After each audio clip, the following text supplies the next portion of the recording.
ये पेज बनाने का आइडिया आपके कब आया दिमाग में? रामनगरी आया था ना, पेज बहुत अच्छी तरह से ग्रो हुआ था। मेरा 5000 सब वो फॉलोवर्स हो गया था उसी पेज पे। जो वीडियोस वायरल होता था वो ज़्यादातर शेयरिंग से होता था।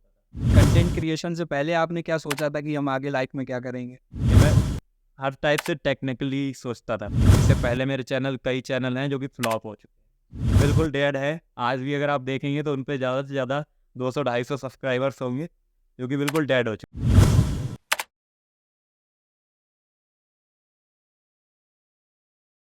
नमस्कार, मेरा नाम है अनुराग नंदन। स्वागत है आपका मेरे यूट्यूब चैनल चाय विद बाबू में। तो आज के हमारे गेस्ट हैं सोशल मीडिया इन्फ्लुएंसर और इंस्टाग्राम पे फरुखाबाद वाइब्स के एडमिन केशव कुशवाहा जी। नमस्कार केशव कुशवाहा जी, स्वागत है आपका। नमस्कार, कैसे हैं आप? बहुत अच्छे हैं। वही सब आप सभी का प्यार है आप लोगों के। केशव जी बताइए कुछ अपने बारे में। आ, हम्म, नाम तो आप सभी लोग जानते होंगे। मोस्ट ऑफ द लोग जितने लोग होंगे वो सभी लोग नाम से भी जानते होंगे और आई थिंक काम से भी जानते होंगे। ऐसा नहीं है, लोग बहुत अच्छी तरह से जानते। फरकात वाइब्स के नाम से मैं इंस्टाग्राम और यूट्यूब दोनों जगह पे वीडियोस वगैरह बनाता हूँ, थोड़ा सोशल और इन्फ्लुएंसिंग के रिगार्डिंग और क्रिएटिव टाइप की। हाँ, तो जस्ट क्रिएटर भी कह सकते हैं, इन्फ्लुएंसर भी कह सकते हैं और साथ ही यूट्यूबर भी कह सकते हैं। Content creator. Content creator. लेकिन बेस आपका एक यूट्यूबर के बेस पे है या फिर आप एक कंटेंट इंस्टाग्राम से? मैं ज़्यादातर तो इंस्टाग्राम पर ही वीडियोस बनाता रहा हूँ। ऐसा नहीं है कि सिर्फ अभी यूट्यूब पे आया हो। यूट्यूब पे अभी मैंने स्टार्ट किया है, हालांकि साथ में ही चल रहा था, पर यूट्यूब पे उतना सक्सेस नहीं मिला। फोकस मेरा मेनली जो रहा है वो इंस्टाग्राम पर ही रहा। सबसे पहले मैं जब स्टार्ट किया था तो मैंने यूट्यूब पर ही सोचा था, बट फिर जब इंस्टाग्राम ग्रो हुआ तो मैंने फिर उस पर ही थोड़ा टाइम दिया। वो ये पेज बनाने का आइडिया आपके कब आया दिमाग कि इसको हमको एक पेज बनाना है या ये चीज़ें शो करनी है? नॉर्मली मतलब ये कोई शो नहीं था, सोचा भी नहीं था कि ऐसी सब चीज़ें होंगी या हो जाएगा।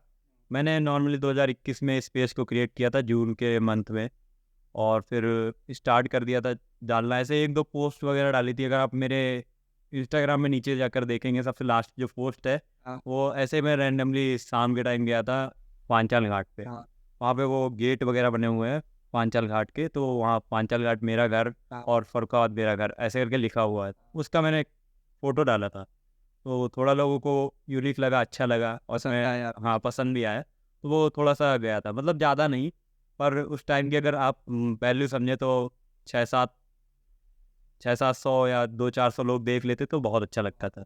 जब रामनगरी आया था ना, पेज बहुत अच्छी तरह से ग्रो हुआ था। मेरा 5000 सब वो फॉलोवर्स हो गया था उसी पेज पे, फरकात सबसे वाइब्स पे। अच्छा रिस्पॉन्स आपको ऑडियंस से कब मिला था? 21 में मिला था या जब आपने लीव करने के बाद दोबारा स्टार्ट किया था वहाँ? जब मैंने लीव करके दोबारा से स्टार्ट किया था पेज को तो अच्छा रिस्पॉन्स मिला था रामनगरिया के टाइम पे, क्योंकि रामनगरिया जो फरकात को आप जानते हैं, काफ़ी अच्छा बढ़िया मेला है और लोग देखना बहुत पसंद करते हैं। लाखों की संख्या में, करोड़ों की संख्या में लोग आते हैं, कल्पवास करते हैं। वहाँ पे नहीं रहते, वो बाहर से देखते होंगे आप। हाँ, बाहर से देखते थे और ऑडियंस बाहर की काफ़ी कनेक्ट हो रही थी, जो कि यहाँ फरुखाबाद में, जैसे फरुखाबाद के लोग बाहर रहते हैं, दिल्ली वगैरह हो गया, दिल्ली, बैंगलोर, चेन्नई, ऐसी बहुत सी जगहों पे रहते हैं, हैदराबाद जॉब करते हैं, तो उस लोग अपना वर्क कर रहे हैं और रह बने, मतलब रेजिडेंशियल उनका यहाँ का है फरुखाबाद का, लेकिन बाहर रह रहे हैं। तो वो लोग कहीं ना कहीं कनेक्ट कर पाते थे, और जब वो लोग कनेक्ट करते थे तो एक दूसरे को भेजते थे, शेयर करते थे काफ़ी वीडियोस। मतलब मेरा जो वीडियोस वायरल होता था वो ज़्यादातर शेयरिंग से होता था। शेयर वीडियोस ज़्यादा होती थी, क्योंकि शेयरिंग ऐसा कंटेंट ही था। अब जब आप किसी सिटी से कनेक्ट कर रहे हैं तो वहाँ पे सिर्फ मेरा ही कंटेंट नहीं है, वो हर किसी के, जैसे आप कहीं बाहर रह रहे हैं, आप अपनी सिटी को मिस तो करते हैं, कहीं ना कहीं मिस करते हैं, काफ़ी सारे लोग करते हैं मिस। तो वो लोग कनेक्ट हो पाते थे तो उन्हें लगता था हाँ हाँ कुछ अलग है। और शुरुआत मैंने बहुत पहले किया था फरुखाबाद में, शायद कोई ऐसा कंटेंट बनाता भी नहीं था। एक आध चैनल पेज थे, हालांकि मैं ऐसा नहीं कहूँगा कि मेरा सबसे पहला पेज है, सबसे पहला नहीं है, पर जो सबसे ज़्यादा ग्रो किया है पेज, वो सबसे पहला पेज मेरा ही है फरुखाबाद में। फिर उसके बाद और भी लोग हो गए। हाँ, काफ़ी लोगों के हैं, बहुत सारे लोग चला रहे हैं, अच्छा खासा कर रहे हैं, और सबको बहुत बहुत शुभकामनाएं जो कि लोग चला रहे हैं। मैं ऐसा नहीं बोलूँगा कि भाई अच्छा नहीं कर रहे, वो भी बहुत अच्छा कर रहे हैं। साथ ही हम लोग के साथ में मिलकर टीम वर्क भी करते हैं कुछ लोग। चाहिए कंटेंट क्रिएशन से पहले आपने क्या सोचा था कि हम आगे लाइफ में क्या करेंगे? देखिए, कंटेंट क्रिएशन से पहले मैं बीसीए कर ही रहा था, हाँ, तो हम लोग का जो मेन मोटिव है फील्ड ऐसी ही उतरना जिसमें कि वर्क कर पाएँ। अब जैसे डेटा साइंटिस्ट हो गया, उसके साथ में डेटाबेस में ये सब चीज़ें मैं हर टाइप से टेक्निकली सोचता था, टेक्निकली, हाँ टेक्निकली ज़्यादा अवेयर रहता था। और साथ ही करीब मैं 4 साल से यूट्यूब की तरफ काम कर रहा हूँ।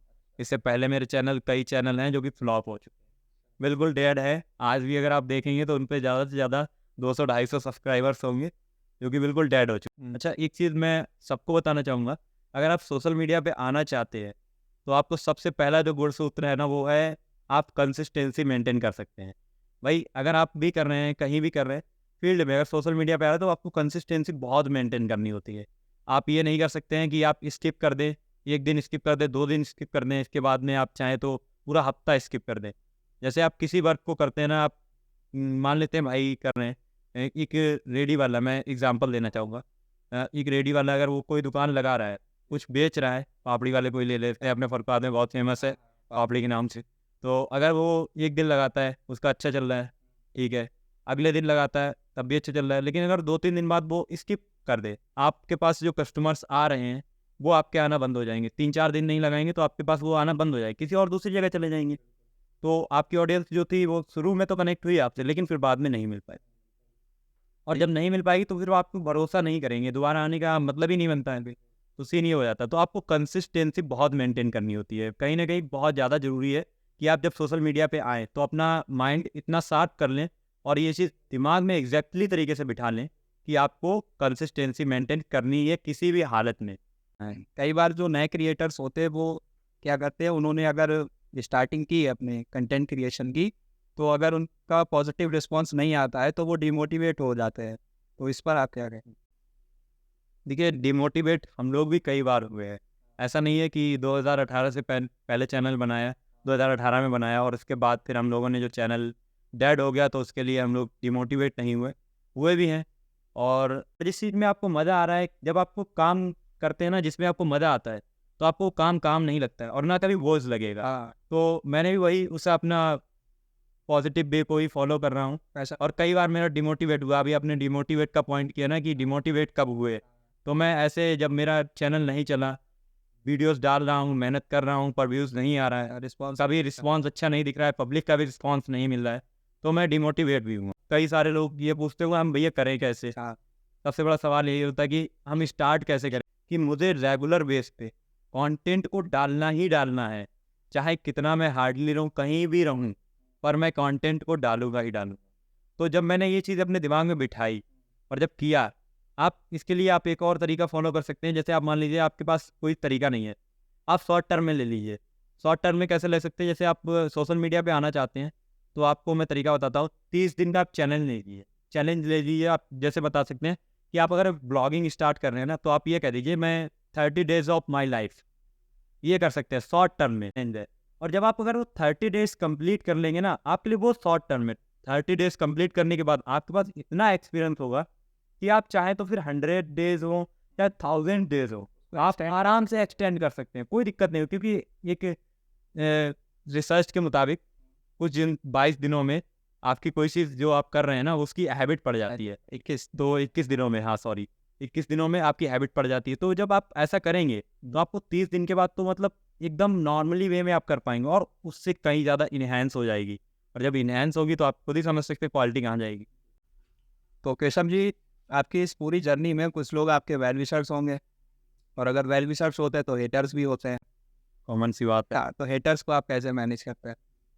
बहुत बार हुआ होगा कि आपकी वीडियोस पे नेगेटिव कमेंट्स उन्होंने किए होंगे। अगर आप मान लीजिए कि स्टार्ट कर रहे हैं तो काफ़ी लोग यही कहेंगे, अरे छोड़ दीजिए, कुछ नहीं होगा, इससे क्या होने वाला है कुछ। तो आपको मतलब मोस्ट ऑफ द 90% मैं आपको बता रहा हूँ, आपको सिर्फ और सिर्फ निगेटिव लोग ही मिलेंगे।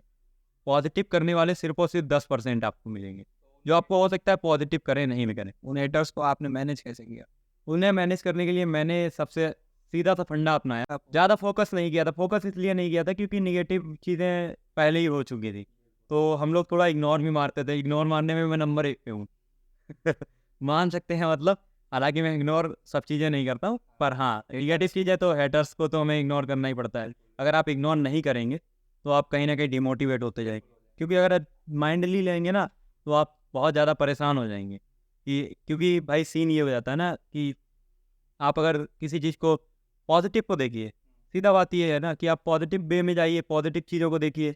आपके करने ना करने से। और अच्छा, मैं एक चीज़ और जानता हूँ अच्छी तरह से कि अगर आप कुछ भी अच्छा कर रहे हैं ना, तो आपके साथ कई लोग कम खड़े होंगे शुरुआत में। लेकिन जब आप अच्छा कर रहे हैं और अच्छा करते जा रहे हैं और आपको एक ऊंचाई और कामयाबी, एक पद मिल रहा है, तो कई सारे लोग आपके साथ खड़ा होना चाहेंगे और वही लोग खड़े होंगे जो कल को आपको निगेटिव कमेंट्स दे रहे थे। तो ये चीज़ होती है। तो निगेटिव कमेंट्स का सबसे अच्छा फंडा है कि आप थोड़ा इग्नोर करिए और अपने काम पे फोकस करिए। अगर आप काम से भटकेंगे और निगेटिव कमेंट्स की तरफ ध्यान देंगे या नेगेटिव लोगों की तरफ, तो आप कभी भी आप अपना कुछ तय नहीं कर पाएंगे। और अपने फील्ड में जो आपका लक्ष्य है उसे आप उस फोकस पे ही रखिए, गोल को फोकस कीजिए, ना कि निगेटिव चीज़ों को। और उससे हमें मिलना भी क्या है? कुछ नहीं मिलता है। देखिए, आपके करने ना करने से या किसी की कोई फ़र्क नहीं पड़ता किसी को भी। आप अगर करेंगे तो अपने लिए करेंगे, नहीं करेंगे तो भी अपने लिए करेंगे। सीन ये है। शुरुआत सबसे मेन पॉइंट यही है कि भाई शुरुआत करना आपके लिए बहुत कठिन होता है। मैंने भी शुरुआत की थी। देखिए, आप बीच में हैं या बात को कर रहे हैं तो वो सब चीज़ें बहुत आसान है, पर शुरुआत करना बहुत कठिन होता है। केशव जी, अभी आपकी लाइफ में एक बहुत ही दुखद घटना घटित हुई थी, तो उसके बारे में आप बताइए। अभी जैसे ही वो थोड़ा टाइम की बात है, जब दिवाली के टाइम पे, तो ऐसा हो ही गया था, मम्मी एक्सपायर कर गई। काफ़ी लोगों को पता है, सारी सोशल मीडिया फैमिली जानती है कि हाँ, मम्मी एक्सपायर कर गई। पर सबसे बड़ा दुःख इसी बात का है कि आज मम्मी नहीं है। मतलब क्या था ना कि ऐसा हादसा ही हुआ, मैं खुद बहुत शॉक्ड हूँ कि भाई ऐसा कैसे हो सकता है, किसी के साथ ऐसा कैसे होता है। और जब वो सीन देखा है तो मुझे लगा कि एक पल के लिए भी ज़िंदगी नहीं होती है। क्योंकि मैं 4:05 पे ही 4:05 पे अपने घर से निकला था और 4:15 पे अपनी मम्मी को उस पोजीशन पे देख रहा था जिस पे मैं कभी सोच भी नहीं सकता था। मतलब गैस हादसा हुआ था जिसमें मम्मी जल गई थी, 80% बर्न हो गई थी। साथ ही फिर पापा भी बर्न हुए थे 40% तक करीब। तो दोनों लोग साथ ही थे और साथ ही बर्न हुए थे। एक्चुअली में ऐसा सीन था कि मैं घर पे था और कुछ काम से बाहर जा रहा था। तो मैं निकलते टाइम पे जब मम्मी ने बोला था कि चाय वगैरह बनाने जा रहे हैं, उस टाइम पे ही उन्होंने कुछ लाइटर वगैरह या कुछ किया होगा। तो उसमें जब बनाने गई तो वहाँ पे गैस जलाई होगी, तो सिलेंडर लीकेज या कुछ रहा। उस बीच में वो आग पकड़ गया बहुत भयंकर तरह से। तो मम्मी उसमें जल गई थी, पापा भी थे साथ में, तो पापा भी जल गए थे। और उसके बाद फिर मैं जब वापस आया, कॉल गया किसी का कि हाँ क्या हो गया, आग लग गई आपके घर पे। तो मैं आया, भाग के देखा कि बहुत बुरी हालत। और उसके बाद फिर मैं मम्मी को लेके गया, सब चीज़ें हॉस्पिटल वगैरह ये सब चीज़ें किया, लोहिया। फिर लास्ट में लेके गया, पहले तो कोई प्राइवेट हॉस्पिटल लेने से मना कर दिया क्योंकि भाई 80% जलना बहुत बड़ी बात होती है। और दर्द से इतना करा रही थी कि कुछ कह नहीं सकते भाई, कैसे ही समझाएं। किसी भी इंसान पे जलने के बाद क्या ही बीतती होगी, वो तो मैंने लाइव देखा है। और मैं लाइव देख के ये सब, मतलब इतना सैड मोमेंट था लाइफ का। ब्लैक डे में बोलूँ ना, अगर मेरे लिए ब्लैक डे है तो वो 18 नवंबर से लेकर 22 नवंबर तक का ही है। उसके बाद जो 4 दिन का ब्लैक डे मैंने देखा है, क्योंकि ना सुबह देखा ना शाम देखा, और कुछ भी सब धुंधला काला ये सब चीज़ें दिख रही थी। बहुत दुख की ही घटना हुई थी मेरे घर पे। उस बीच मम्मी एक्सपायर कर गई, क्योंकि मैं चाहता था कि जो चीज़ें मैं कर रहा हूँ, जो उनके लिए अच्छी खासी प्राउड वाली मोमेंट्स हैं, वो सब मेरे साथ देखें। और जब मैं कुछ भी करता हूँ आज के टाइम में, अगर मैं कुछ अच्छा कर रहा होता हूँ या यहाँ मैं बैठा हूँ या जो भी बात कर रहा हूँ, ये सब चीज़ें कन्वर्सेशन शायद वो अगर देखती तो उन्हें काफ़ी अच्छा लगता है या होता है। तो वो कहीं ना कहीं प्राउड मिस करता हूँ। और जब भी मैं कोई बहुत बढ़िया काम करता हूँ, मैं खुद अगर अपने अंदर ग्रेटफुल होता हूँ, तो मैं सबसे ज़्यादा मिस करता हूँ। पर यार, घर वाला कोई देखता है या मम्मी वगैरह देखते हैं या आपके माँ बाप जिनके लिए आप कुछ कर रहे हैं, वो देखते हैं तो उन्हें एक अलग प्राउड आता है अंदर से कि हाँ, कुछ लड़के ने अच्छा किया है या अच्छा कर रहा है। क्योंकि एक्चुअली में मेरी मम्मी जो थी ना, वो मेरे पे भरोसा बहुत करती थी। इतना ज़्यादा मतलब भरोसा करती थी कि मैं जो बोलता था वो कर देती थी, अगर बिना सोचे समझे। अगर कोई भी साथ नहीं होगा तो वो हाँ, वो होती थी हमेशा। मतलब कभी भी मैंने कोई भी चीज़ के लिए कहा होगा, और ऐसा नहीं है कि सिर्फ मम्मी करती थी। मेरे पापा भी बहुत बढ़िया हैं, बहुत अच्छे हैं, दिल से बहुत सपोर्ट करते हैं। पूरा मतलब पूरी फैमिली यार बहुत अच्छी है। मुझे ऐसी फैमिली शायद कई सारे लोगों को नहीं मिली होगी, पर मुझे मिली। हर जगह से सपोर्ट, बहनों से भी अच्छा खासा सपोर्ट, साथ ही कई और रिश्तेदार भी हैं जो करते हैं। पर हाँ, एक सपोर्ट अगर किसी के साथ होता है ना तो बहुत बड़ी बात होती है। जब आप हाँ, सपोर्ट से कुछ भी कर सकते हैं। तो मेरी मम्मी कहीं न कहीं बहुत सपोर्टिव थी। तो उसके बाद मैंने फिर फ़ोन-वोन ले लिया, तो ये सब चीज़ें अच्छे से चलती रहीं और हमेशा ही भरोसा करती रही हैं। कभी उन्होंने ये सब चीज़ें नहीं कहा कि आपको ऐसा करने में कोई दिक्कत हो रही है या फिर आप नहीं करो, आप बाहर चले जाओ। अच्छा, मैं 1-2 बार उनसे बोला भी था कि कहीं ना मैं जॉब कर लूँ, नोएडा वगैरह चला जाऊँ, जॉब करने लग जाऊँ, वहाँ से जॉब करूँ तो वहाँ से अर्निंग कर लूँगा। पर उन्होंने मना कर दिया मेरे को, नहीं तुम यहीं करो, फर्रुखाबाद में ही रह के करो जो भी करना है। हालाँकि देखो, क्योंकि मैं अकेला हूँ अपनी फैमिली में, मतलब लड़के में मैं अकेला ही हूँ, मेरे 2 सिस्टर्स हैं और उसके बाद मैं अकेला हूँ, तो इस वजह से वो जाने नहीं देती थी कहीं भी। तो मम्मी से मैं दूर कभी रहा नहीं हूँ, मतलब जब से मैं पैदा हुआ हूँ, शायद कभी 2-4 दिन के लिए भी दूर नहीं हुआ। 2-4 दिन के लिए तो नॉर्मल बात हो सकती है, लेकिन 10-15 दिन अगर कहीं मैं बाहर रहा हूँ, तो कभी नहीं रहा हूँ।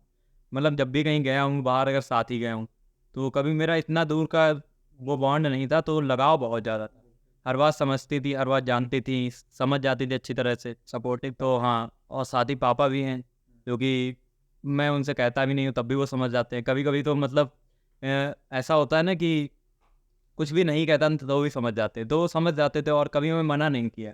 और सैड मोमेंट तो यही कि आज मम्मी नहीं है, उसके लिए बहुत दुःख होता है और भगवान करे कि कभी किसी के साथ ऐसा ना हो। जिसके साथ जो मेरे साथ हुआ है, वो किसी के साथ ना हो। तो ये चीज़ मैं हमेशा ही चाहूँगा, क्योंकि और फिर दूसरी बात है कि मम्मी जब भी होंगी, जहाँ भी होंगी, वो थोड़ा प्राउड करती होंगी। उनके लिए मैं कहूँगा कि हाँ, चलिए जहाँ भी हों आप, खुश रहें और साथ ही प्राउड करती रहें। कुछ अच्छा करके दिखाएँगे, अगर आपका आशीर्वाद हमारे साथ रहा तो। केशव जी, आप हमारी ऑडियंस के लिए कोई मैसेज देना चाहेंगे? हाँ, क्यों नहीं। ऐसा है कि भैया का जो चैनल है, चाय विद बाबू, आज वैसे एक्चुअली मैं बता दूँ इस जो चाय को आप समझ रहे हैं, चाय नहीं है ये कोल्ड कॉफ़ी है जो मैं पी रहा हूँ वो बहुत कोल्ड है, और हालांकि गर्मी का टाइम है तो ये ठीक है, वो भी देखते हैं। तो आपके लिए सबसे ज़्यादा ज़रूरी चीज़ यही है कि जब भी आप कोई काम करें तो उसमें 100% दें, साथ ही कंसिस्टेंसी मेंटेन करें। अगर सोशल मीडिया पे आ रहे हैं या आना चाहते हैं, और साथ ही अपनी फैमिली को कन्विंस करें कि आप उससे कुछ कमा पाएंगे, और कंटेंट ऐसा रखें जो आपके लिए वैल्यूएबल हो और लाइफ टाइम चलने वाला हो। ये नहीं है कि एक शॉर्ट टर्म में आप करना चाहें, शॉर्ट टर्म में करेंगे तो आपकी फैमिली भी आपको सपोर्ट नहीं करेगी। तो इससे अच्छा है कि आप कंटेंट वो लाएं जिससे लगे कि आपको ये लॉन्ग टर्म तक चल पाएगा। जैसे भैया का है, बहुत अच्छा कंटेंट निकाला है, ये एक लॉन्ग टर्म के लिए है, कई सारे लोग आएंगे और सबके बारे में जानना रहेगा, सब कुछ होता रहेगा, तो ये अच्छी चीज़ है। इसी के ये मैसेज आप सभी के लिए है, चाय विद बाबू की तरफ से और भैया की भी तरफ से। साथ ही जो लोग नहीं फॉलो कर रखे हैं, सब्सक्राइब नहीं कर रखे हैं, कर लीजिए एक बार। साथ ही मेरा भी चैनल है फर्रुखाबाद वाइब्स के नाम से, अगर आप यहाँ से जाते हैं तो आपको लिंक नीचे डिस्क्रिप्शन। हाँ, तो इसी के साथ हम लोग आपको यही मैसेज देना चाहेंगे। Thank you Keshav ji for being a part of my podcast. Thank you so much.